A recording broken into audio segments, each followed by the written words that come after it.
Hello everyone, welcome back to CMPS 209 Assignment 2's Guideline solution. So we're going to be going over a solution on how you could have solved this week's lab. First of all, hopefully everybody has upgraded to the 2016 or 2019 version of Excel, as I did here.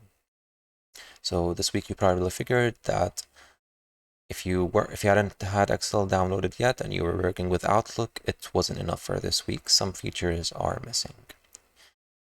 And if you had an older version of Excel, this newer one might look a bit different, but all the buttons are there. So let's just dive right into the assignment. I know you probably also noticed that you didn't have to create an Excel file for this week. It was already given to you on Moodle.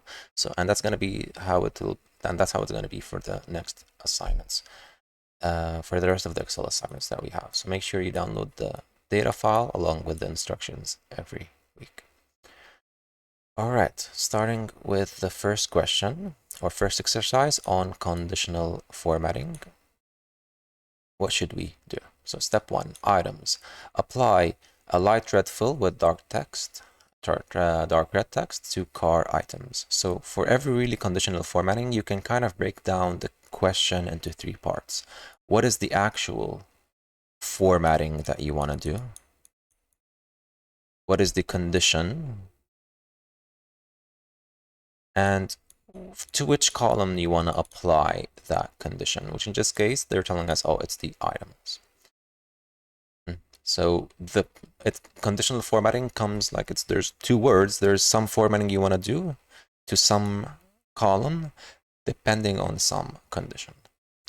And you can find a snapshot of the solution down there to see how it should look like. So here for the item, all we want to do really is color the items that have car in them. So if we go and try to do that.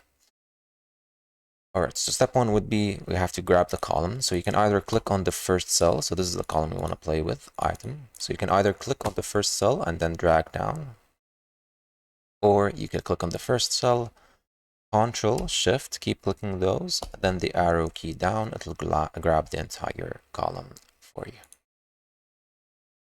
So we do that, and under the Home tab, Conditional Formatting is where we're going to be doing all of exercise 1. Now, for the first one, it's here. If you went through the options, you probably thought, hey, either equal to or text.contains will work. So let's see what equal to does. So if I say, hey, I want this to equal car, and I press OK, nothing really happens. That's because when you use the equal to, you want the cell to exactly equal your condition, which in this case is car. Now, I know this one has the word car in it, but it doesn't exactly equal car. What does exactly equal car? Literally just writing in some cell car. So this cell now exactly equals it. But what they really want in this question is for us to use the text that contains. So I want to highlight the cells that contain the word car. And here they are. And if you notice when you're doing the formatting, it's gonna kind of predict to you what's gonna get highlighted before you even press OK. So here when I wrote chair, if I wrote something like chairs, this is what's gonna get highlighted. Or truck, these are what get highlighted, etc. without having to press OK. Whereas before, when I was using the equal to and I wrote in car, it didn't highlight anything even before I pressed OK. So this is where you write your condition. And here is actually your formatting. You don't, luckily, the formatting that we want to do in the exercise, it's already it's one of the default options and it's the first one. So we'll just press OK. And that's the first part. Now we'll do the second one. Quantity. Apply a gradient dark red data bar. So this is our format. And they're saying a red data bar, dark red data bar, okay, to the quantity. There are some conditions, but first let's do the data bar. So this is the quantity, grab the whole thing, conditional formatting, data bar, color scales, and icon sets. They're one of these options where right away you just choose it and you choose maybe what color you want. Whereas before we were playing with either the highlight rules or the top bottom. So data bar, they wanted dark red, and it might not really be existing. So two ways. We could either choose one of the colors, whatever it is. Then I can go to manage rules. So here with manage rules, I'll see the rules that I've done. I can press edit rule, then I can change this one however I want. Or I'll Ctrl Z to undo.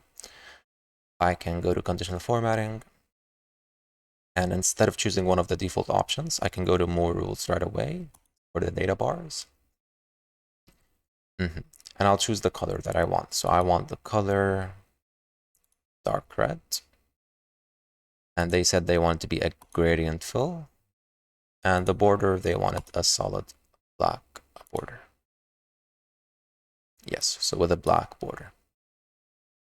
Okay, so that's the formatting part, but still there's some conditions for the data bar, because if I now just press OK, by default, it's going to fill it, like if the very minimum is going to be where you start, or 0. So this one, you'll see, it kind of takes just the smallest part of the data bar, whereas 72, it might be our maximum, it takes the whole thing. 67 is pretty close to the maximum, so it's pretty close to being completely filled. But no, we don't want the default option, so I'll go to manage rules again, edit this rule. My minimum, we actually want it to be a number, which is 3. What does that mean? If you're 3, that's the smallest. Like after 3 is when you start filling the bar. So if I press OK and OK again, you'll notice, hey, some of the numbers got a bit smaller. And now 1 here isn't filled at all. Not even if I type in 2 or 3. It's only at 4 when the bar's starting to get filled. I'll undo what I did. Now let's edit this again and add, what about the maximum? Well, I want it also to be a number, and they said 34. And same thing here. Now, if you're 34 or bigger, you completely fill the bar. Press OK again, and the effect happens. So notice here, 34 is our maximum. Now, if you're bigger than 34, like 54, that's fine. You also fill the bar completely. Like you don't go over it to the next cell.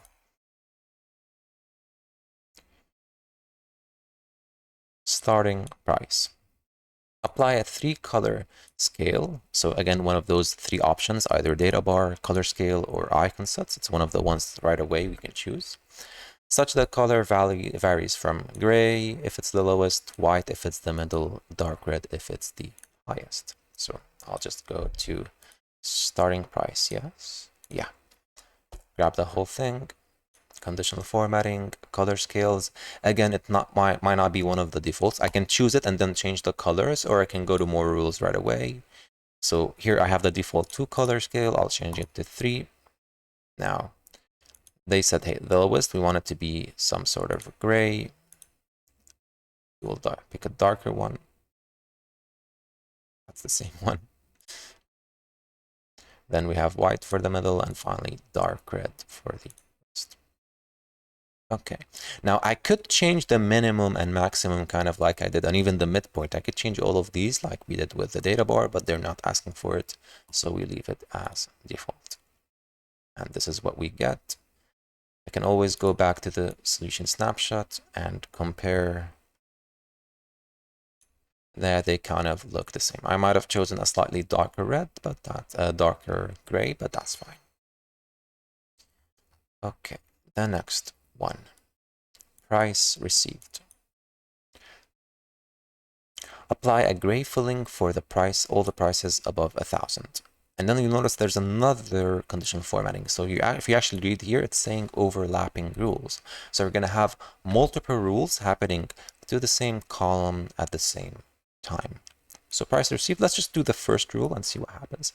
Apply a gray filling for all the prices above than 1,000. Again, your condition, more than 1,000. Your formatting, it's has to be gray filling. Where are you doing it? For the price received. Like always try to find these 3 components when you're doing the format. So price received. What rule do I want? I want this strictly greater than 1,000. So you notice here it's strictly greater than. I type in here 1,000. I want a gray filling. It's not one of the defaults. I'll just go to custom format. this will pop up with all the different formats that I could do. I just want, for now, in the fill, choose gray. And that's it. So press OK, and we're done. But again, focus with what I said. It has to be strictly bigger than 1,000. So for example, here I changed this one to 1,000. It doesn't get affected because 1,000 is not bigger than 1,000. 1,001, however, yes, that is strictly bigger than 1,000, so it does get the format. 900 is less, it doesn't.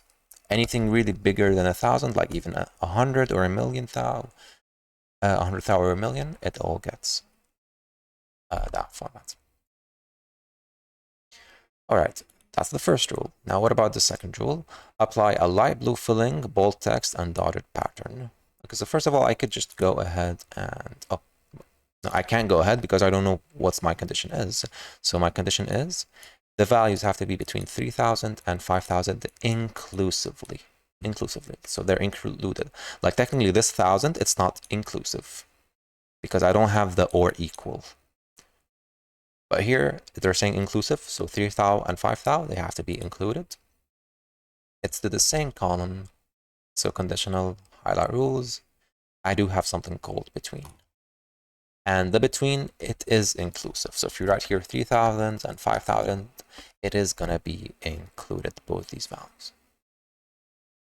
All right, go to custom format now. They said a light blue filling, so maybe something like this.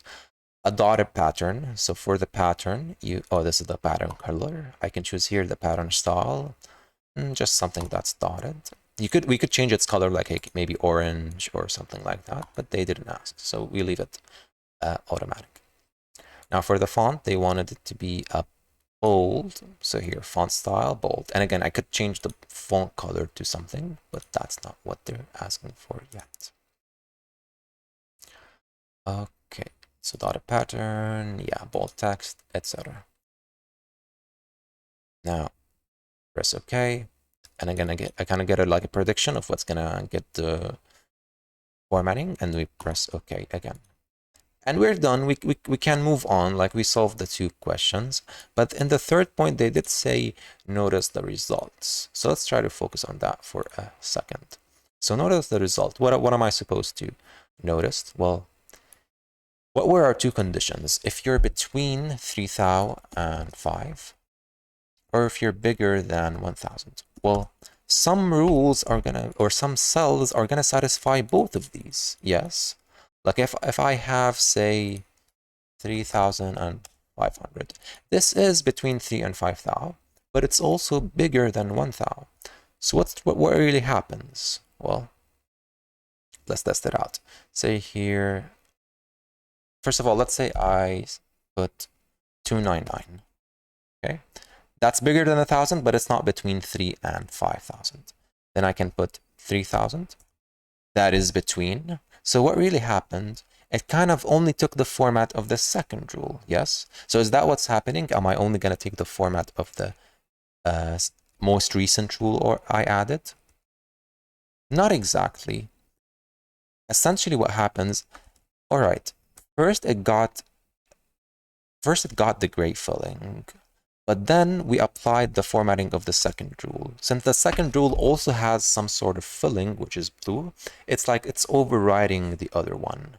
So imagine like very quickly, first we got the gray filling, then on top of that, we got the blue filling. And this is kind of what happened here.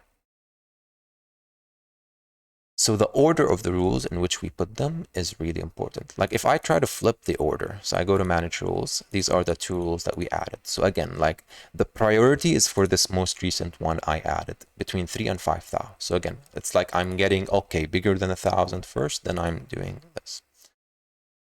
What happens if I switch them? So I'll grab this one, I'll bring it back up. I'll press apply. Notice the difference. So here specifically.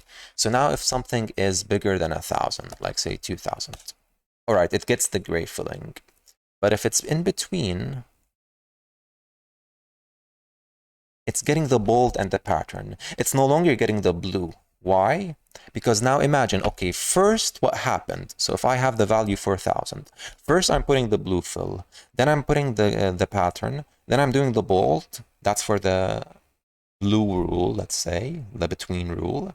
Then comes the other rule, which is, are you bigger than 1,000? Yes. So I do that rules filling. So this is what happened in this case. Okay, I gave it blue, dark text, or like bold text, and a pattern, because it's between 3 and 5,000.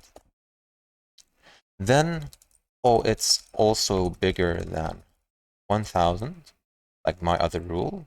So I give it a gray filling. So they're happening on top of each other. So be careful with this idea. I'll just go ahead and flip them back.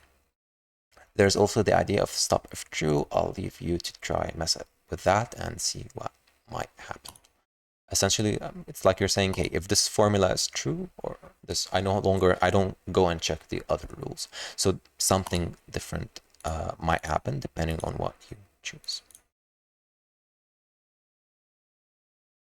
Okay, quantity sold.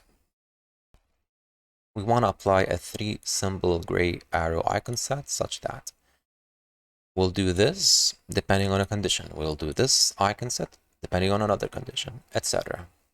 Now they said a 3-symbol arrow icon set. So if I go to my Excel, I choose the column, I go to conditional formatting, icon sets. Essentially, they're saying to choose this one by default, even though the symbols that they want is actually just the arrow key, and they want like the gray from this circle, and then they want the cross from this circle. So we don't have that default, we don't have that customization. So I could choose this and then change it, or I could go to more rules. I get this. All right, so I want here the gray arrow. Here we want the gray circle, and then the red cross. Okay, now if I press OK, I'm gonna get some the default distribution, but no, we want our own. So when do I give a gray up arrow? When the values are greater than or equal to 20. Okay, so gray arrow when value is greater than or equal to 20. If I type in enter, I get this error that's telling me, hey, your ranges are overlapping, or do not overlap. What does that error mean? Essentially, the type currently is percent. It's not a number. We actually want to change it to a number, because they're not saying, hey, I want this gray arrow when it's bigger than the 20%. No, it's when it's bigger than the actual number 20. So I change this to a number to 20 and type in here. And same thing for the other one. We want to change it to a number. All right, gray arrow when value is bigger than or equal to 20. I could have changed it to strictly greater than, but they want it to be inclusive. All right, now the second part, the gray circle is applied for all the values between 1 inclusive and 20 exclusive. So if it's between 1 and 20, so exclusive for 20, inclusive for 1, I want it to be included. All right, how could we do that how could we do the between here? Because I don't see like an option for between, but it happens by default. Like if you read carefully, gray arrow when value is bigger than or equal to 20. Gray circle when value is less than 20. So I didn't type this. By default, it's going to say it's less than whatever this is, depending on the condition that you wrote. Because if this first condition is wrong, I'm not bigger than or equal to 20, well, all that's left is for me to be less than 20. Less than 20 and bigger than or equal to 1. So the between is really happening here by default. So less than 20 and bigger than or equal to 1. This is exactly the between that they wanted. But with this last step, I'll get the red cross when I'm less than 1. But they said I'll get the red cross when I'm less than or equal to 0. So is it the same thing or is it different? It's the same thing. being strictly less than 1 is equivalent to being less than or equal to 0. Think about it. If I say something is strictly less than 0, strictly less than 1, or less than or equal to 0, what's the difference really between these two?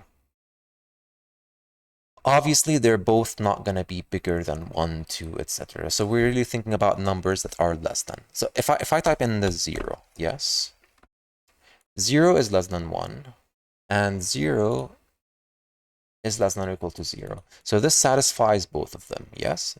0 is less than 1, 0 is less than or equal to 0, definitely. And the same thing for like the -1. As you keep going smaller and smaller, they're all going to be less than. They're going to satisfy the rule. But what if I say actually 1? Is it the same for both of them? Yes. 1 is not less than 1. It's the same thing when I was saying 1,000 is not bigger than 1,000. It's not strictly bigger than. And here 1 is not strictly less than 1. And 1 is not less than or equal to 0. So both of these don't satisfy. So the 1 doesn't satisfy both of these conditions. And of course, the same thing for 2, 3, etc. as we keep going larger and larger. So both of these conditions, they accept the same numbers. All right, so they're exactly the same. All right, total prices. Apply a light blue fill color to the highest 10 prices and a bold italic to the top 10% prices. So really two rules. Two rules. We want a top 10, so that's my condition for something, or like for like the top 10 prices, I do a certain format. So format 1. For the top 10% items, I do another type of format. Okay, I'm gonna focus on the top 10 and the top 10%. The actual formatting, like is it light blue, is it bold, italic, etc. That should be pretty obvious by now. By the way, bold, italic, how can I have that? Well, if you remember in the options where I had bold, I had also italic. There was also an option for both bold, italic at the same time. So you simply just choose that one. Okay, so the formatting is simple. I'm just going to focus on what's the difference between top 10 and top 10%.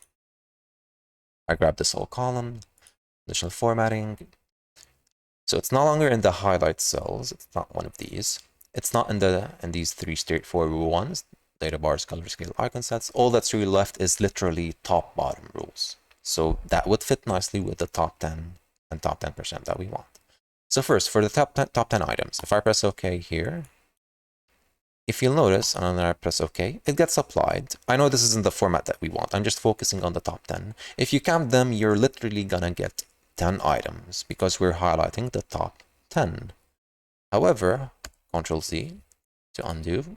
If I just say top 10% and then press OK, only 1, 2, 3, and 4 items are highlighted. Why? So if we actually count how many items we have, now if you haven't taken this, if you haven't taken formulas yet, that's okay. So we're kind of telling you a spoiler for the future. I just want to count how many cells I have. There are 40 cells. And what's 10% of 40? It's 4. So 10% of 40 is just 4 items. Don't worry about the formulas I just wrote. We'll do these in future labs. But essentially, I have 40 items. 10% of those are 4. So I only get 4 cells highlighted. That's my top 10%. It's different than top 10.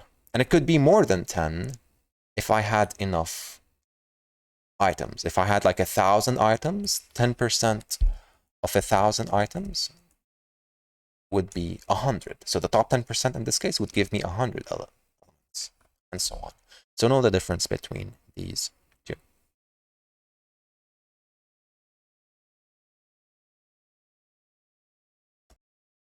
Okay, that's it for the conditional formatting, and as always, just keep comparing it with what you see in the snapshot to make sure your answers are correct.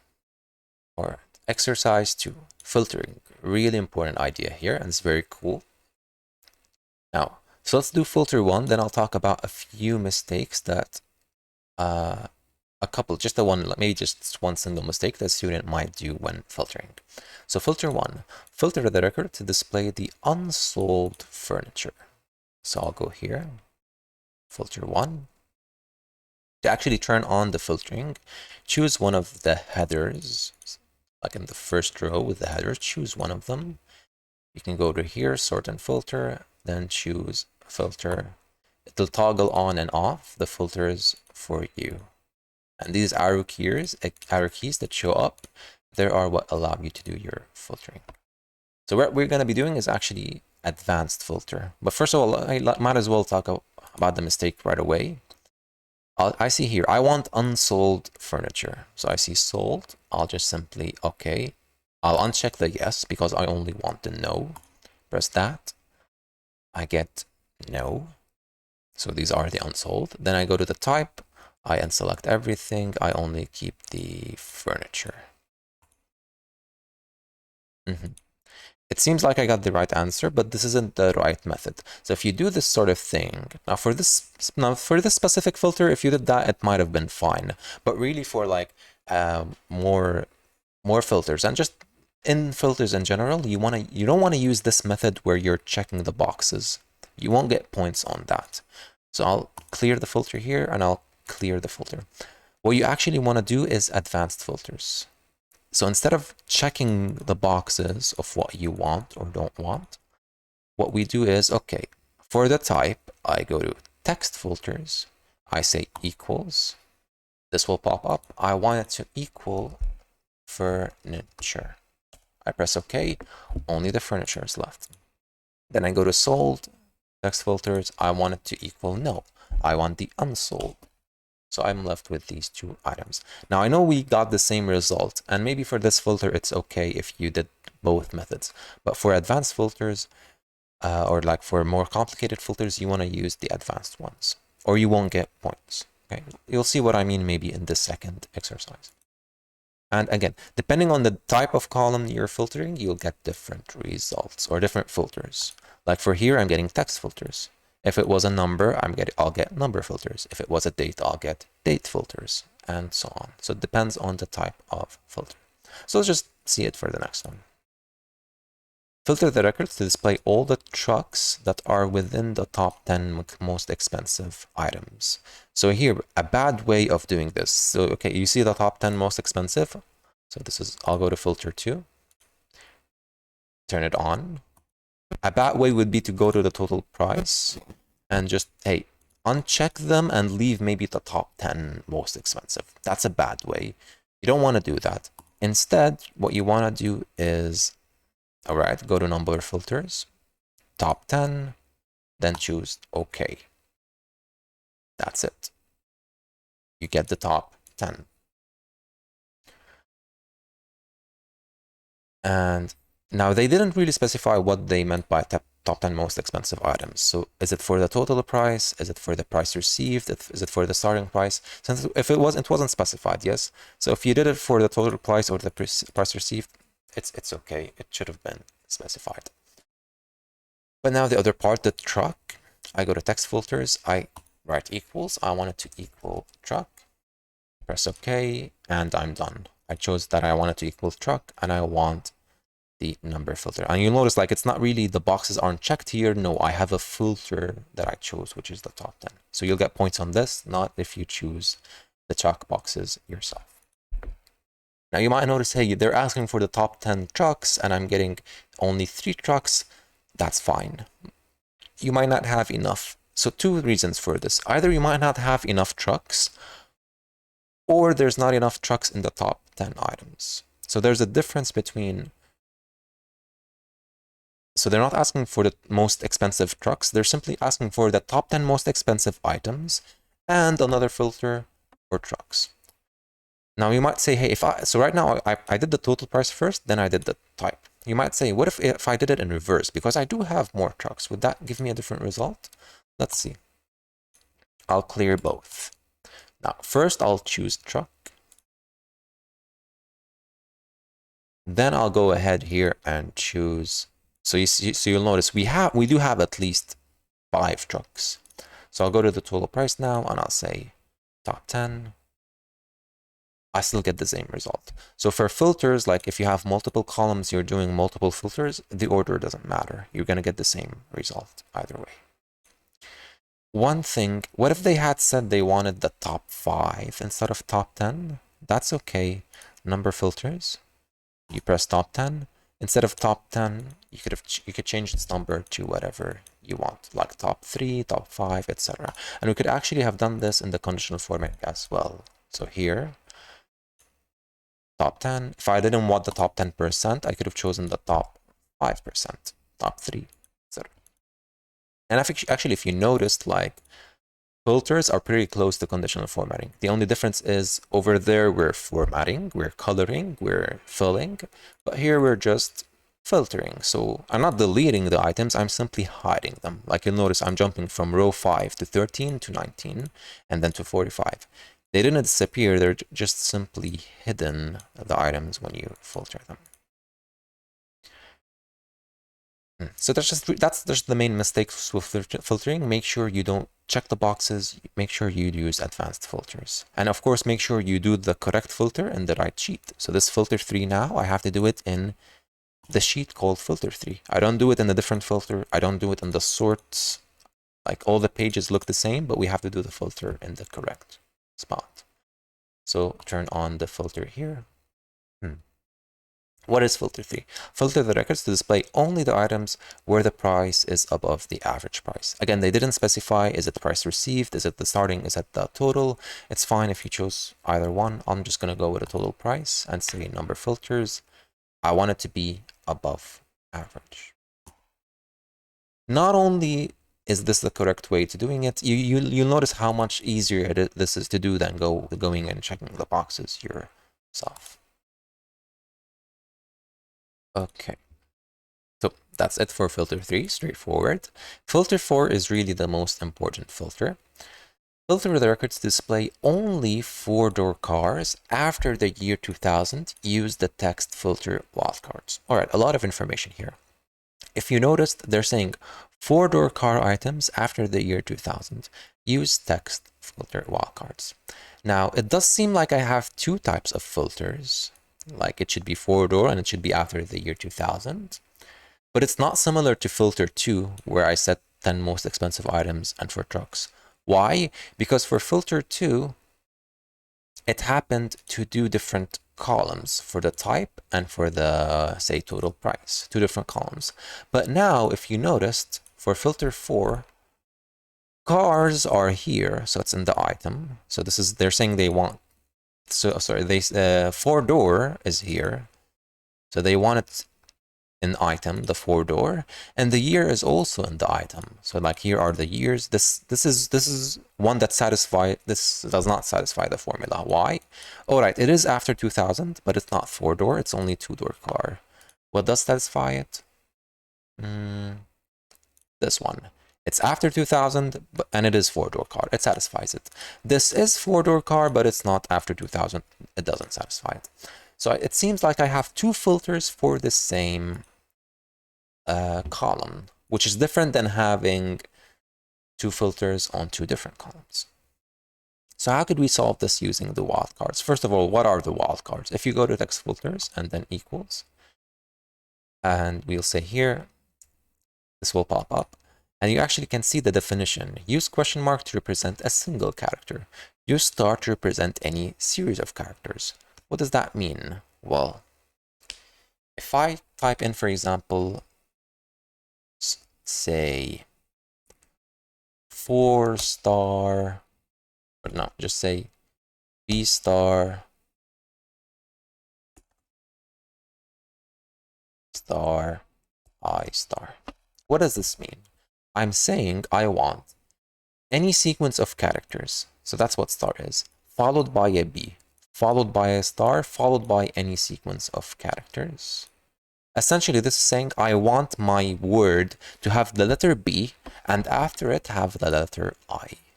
If I press OK, I get these. So if in binders, here it is. In cabinet, here it is, BI. And here it is, BI. Now, if here you notice, in here I have the B and here I have the I. They don't have to be after each other because I put a star. Again, just to remind you, it was star. B, star, I, star. It just has to have like any sequence of characters followed by a B. Any sequence of characters followed by an I, and then it could have any sequence of characters. And star could be empty, so it could be just like this. This is enough, or I could add some more characters. This would satisfy my formula because I have a B somewhere, and then I have an I somewhere else. So that's kind of an idea of how a wildcard is. However, had I said something like this, question mark B, question mark I, question mark, this will only accept 5-letter words that have B and I. So something like HB and then any letter like or U, I, O. This would satisfy it. Why? With question mark, we're saying exactly a single character. So if I say something like this, I want it to equals D and then 3 question marks. I'm saying I want my word to start with the letter B, D, followed by 3 letters. If I press OK, I only get desk. Desk is the only word that has the letter D at the beginning and then 3 letters afterwards. Okay. Now, how could we actually solve the question? So we can break it down into 2 parts, the year and then the 4-door part. So let's do the year first. So it has to be after 2000 or greater than or equal, say 2000. It could be either way. All right. So I'll say, now if you noticed all the years of the cars, they start at the beginning. So this is 2000 2-door car, 2003 2-door car. So maybe I can say my word should start with 2. So I say 2 star. I type in OK. I do get the ones I want, like 2001, 2003, but I get some other things I don't want, like 2 drawer, etc. So maybe I can fix this and say it should be 20 star. And I get something more like what I wanted. I could even go with 200 star because all these years are in 2000. I don't have in the 2010. So I solved the problem with the year. What about the 4-door now? I don't want 2-door. I don't want commercial. How can I fix that? Well, after the 20, I can get any sequence of characters that I want. Then I get 4-door. Then I can get any sequence after that as well. So I say 20 star, 4-door, star. This is enough. Essentially what I'm saying is it should start with 20, which means like it should start with a year. Then you could have any sequence of characters you want, then 4-door, then any sequence of characters. If I press OK here, I get what I want. Year and 4-door. Now, 2 things. Why did I put a star at the very end? So 20 star 4-door. Why didn't I just say this? Because this would mean it should end with 4-door. So if I actually type here OK, I'm saying I should end with 4-door, but these don't end with 4-door, they end with 4-door car. So pressing OK would make it go away. All right. Why did I specify then 20 star 4-door car? Why didn't I say this? Well, if I type in OK, it's fine. I still get the same answer. So it's fine for this case. Now, if for some reason I had, say, 4-door truck, and they only wanted the cars, then what we just wrote now would actually be correct. 20 star 4-door car, because I only want the 4-door cars. But if I want everything that's 4-door, I would have had to put here star. So that way, if it was truck or if it was car at the end, it doesn't matter. So that's how they wanted us to solve it with wildcards. Now we could have actually solved it in a different way. So I'll just say this for the last idea in filters, or at least for this filter. I could have actually said, hey, I want you to begin with 20. I notice here how there's and or. So I could say I want it to begin with 20 and I want it to contain 4-door. System is very similar to what we just said. It should have 20 at the start, and then it should have the words 4-door. We'll get the same results. If you used either, it should be fine, but they did say they want the wildcard, so it's important to be familiar with these. Because even though this idea works here, in some other question, it might not work. In some other question, maybe only the wildcards work, the question mark works. So we have to be familiar with those. Okay, now moving on to the last filter, filter 5. Filter the records to only display those whose ID has a gray color. Okay, well, turn on the filter. By the way, when we turn on the filter, again, make sure you choose one of the headers. If you choose something down there, it might start the filter in a lower row, which isn't what we want. Then you won't be filtering everything. So make sure you choose the headers when you press filter. So I go to item, because they want the item IDs, so it's really the number. It's the only column that's colored. They want us to only filter the gray. Simple enough. Go to filter. Instead of a number filter, I also have filter by color. Then I could choose gray, and that's it. Pretty straightforward. But it's not the only way. Say I had an icon set. So say here we had some icon set for my starting price. I could also here go to filter, filter by color, and filter it using the icon set. Like if they tell me, hey, we only want the green arrow. All right. And you could have a combination. Like I could have both the filter. Maybe we have fonts as well. So there are different types of colorings. Now, if I go to filter by color, I get 3 options. Do I want to filter by the cell color, by the font color, or by the cell icon? So all of them are the same thing. If something different came in an exam, don't be like confused or scared. It's the same idea. So just choose whatever you want. And we could have a combination if it allows us. Like I could say, hey, I want say the blue.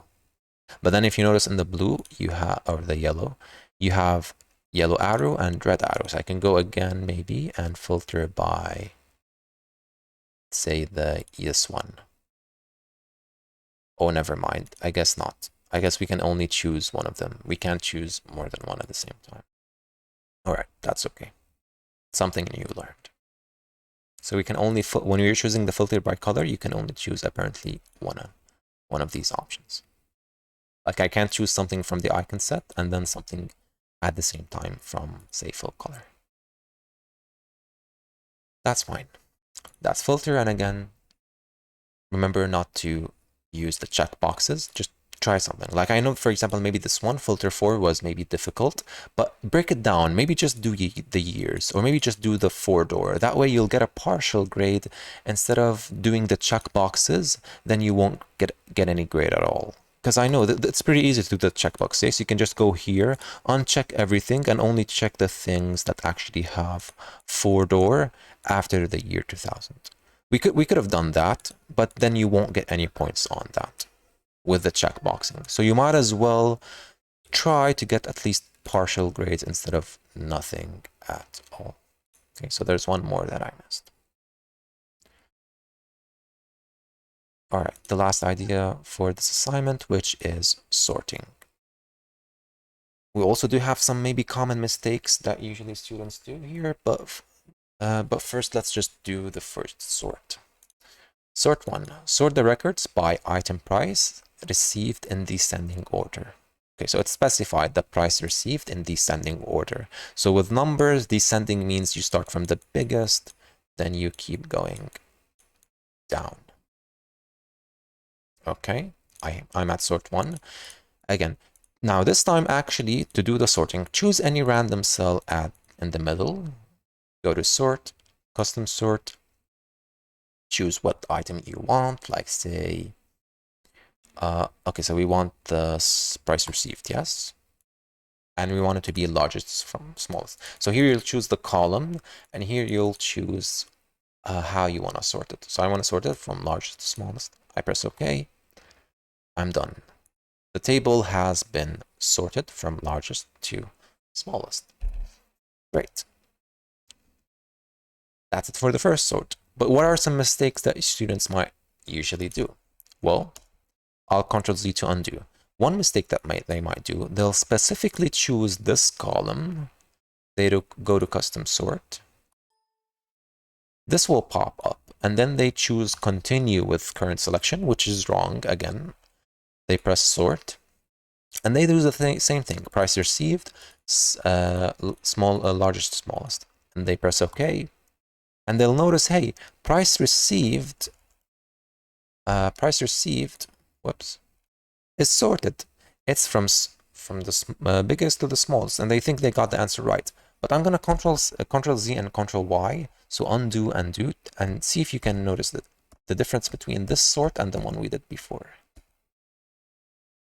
We're only sorting this specific column. It's different than what I did before when I sorted the whole table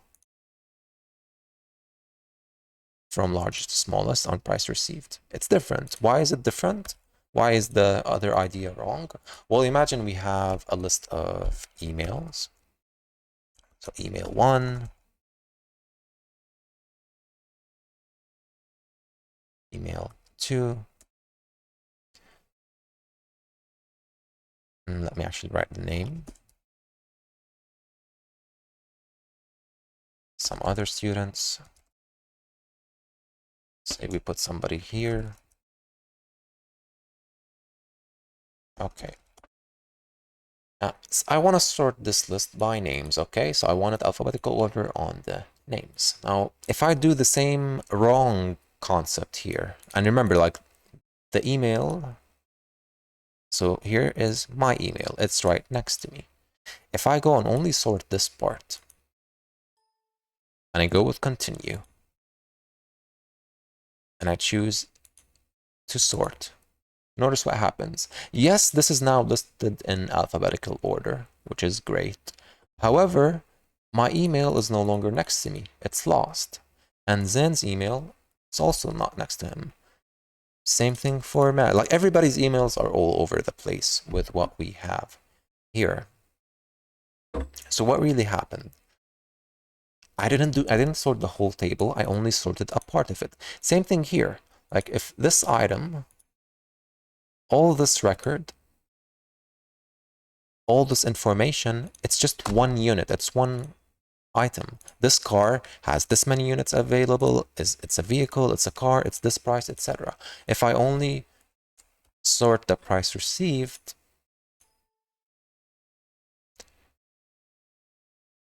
I say largest, smallest. Oh, see what happens. Like, the values are no longer correct. Like, all the data is now ruined. This price was actually supposed to be for this yellow record, but now it's all ruined. So make sure you choose the entire table when doing that. Again, you can either select, like I did, somewhere in the middle and press custom sort. It'll choose it for you, or you can like Control A. It'll also sort and it'll grab the whole table for you. Okay, so that's one mistake. And make sure if your data has headers, to check this box, like my data has headers. Notice the difference when I check and uncheck it. It's either going to include the first row or not. It shouldn't be included because that's the header row. We don't want to sort it as well. Like, if I grab it with us and I sort it, it might be like somewhere in the middle or something like weird like that. So make sure you don't choose it. So that's one mistake we usually happen. There's another one, but we have to do sort 2 to figure out that problem. Sort the records by type in ascending order, then by quantity available in descending order within the same type. So how would somebody do this wrong? Okay, I go to sort 2. I choose the whole table. I sort it by type. Now they said type in ascending. Type is in letters, and for numbers, ascending order would be like, say, -5, -2, 0, 300, 999, etc. This is increasing. This is ascending for numbers. For letters, it's A, B, C, all the way to Z. Okay, that's how it is ascending. Just think of any alphabetical list you've ever saw, like what we did over here. It's sorted in ascending, it's sorted in alphabetical order, which is ascending order, like going from A all the way to Z. That's ascending order in alphabet. I know it might seem like the opposite, like it seems like it's descending, but no, this is actually ascending order. Descending would actually be going from Z to A. All right, so back to the sort. Sort the records by type in ascending order. I'll go to sort 2, custom sort.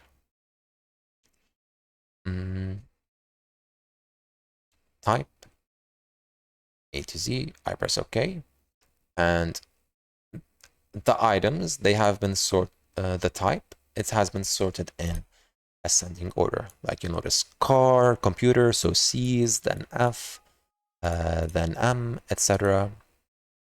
It's sorted in ascending order. Great. Then I read the next part. Then by quantity available in descending. Okay, I go to custom sort.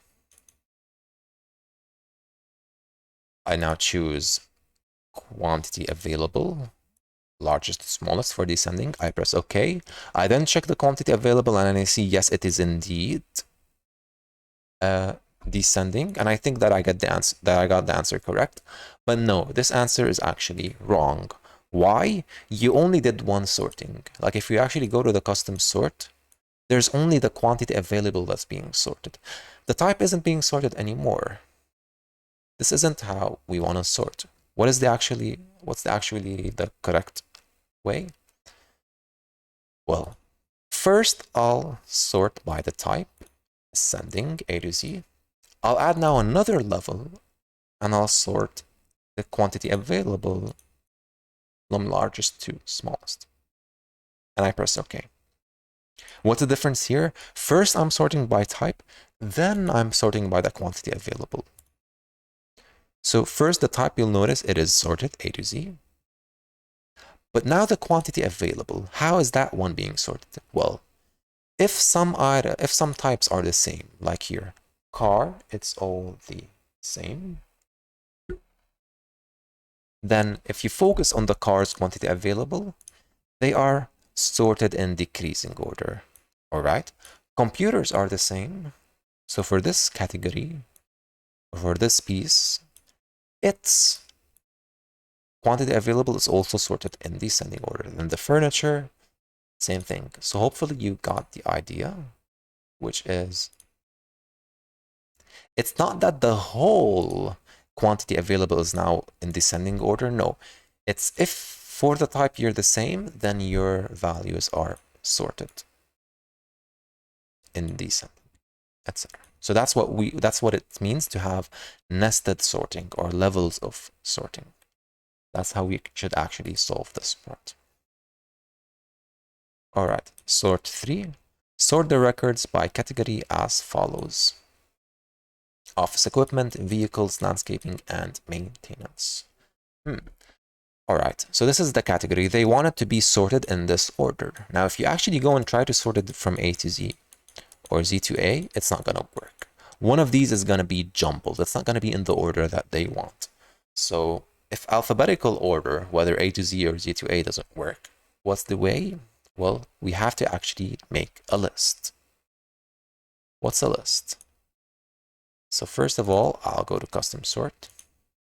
I'll choose, what was it? The category. And again, A to Z doesn't work, Z to A doesn't work. There's an option that we haven't chosen yet, which is custom list. If I press this, you'll get a whole bunch of lists that you've already had before in your history, or maybe if maybe you made them yourself, or by default they come with Excel. So here then you have to add a new list, and depending on the values that you see here, you'll add them. So you have to add office equipment, vehicles, landscaping. You have to add them in the same order and make sure you don't do any spelling mistake. So like office equipment. Then after that, you go to a new line, you say vehicles. Then you write the one after, then you press add. Eventually you press add to the list and you'll get something like this. So I've already made the list beforehand. and then press OK, it's going to get sorted on this list. If I press OK, you can compare it. First, you get the equipment, then the vehicles, then the landscaping, then the maintenance, just like they wanted. So this is how we do this part. Now that's it. They didn't mention anything else. But for some reason, then they wanted another level. Like then they wanted the starting price to be sorted. No problem. You then simply add another level and you sort that other column. Okay. Now, if you're actually using a Mac, so that I'm doing this for Windows. If you're using a Mac, it might not. You don't have that option. So for Mac on Moodle, there's a Word document that we added that I'm trying to open right now with the instructions on how you should add them. So make sure you check that. Okay, so it's not exactly the same, it's a different idea, but the steps should be pretty straightforward. That way you'll be able to add a list just like we did and use it. Okay. Finally, the last sort, which is sort for. Sort the records by item number based on the cell filling in the following order: red, white, gray. So I want the red first, then the white, then the gray. Fair enough. I go to the sort, to sort for. Custom sort. I want the item number as the first one. I check the order. It's smallest, largest, and custom list. I don't actually want custom list. What they want us to do is this middle part that we haven't touched yet. We've touched the column, we've touched the order, but we never touched the what are we actually sorting on. Usually it's the values, but in this case, they don't want the values, they want the cell color. We could have also done it for font color or for conditional formatting icon, just like in the filtering. So what we're about to do for colors also works for font colors or for icon cells. So I'll choose cell color.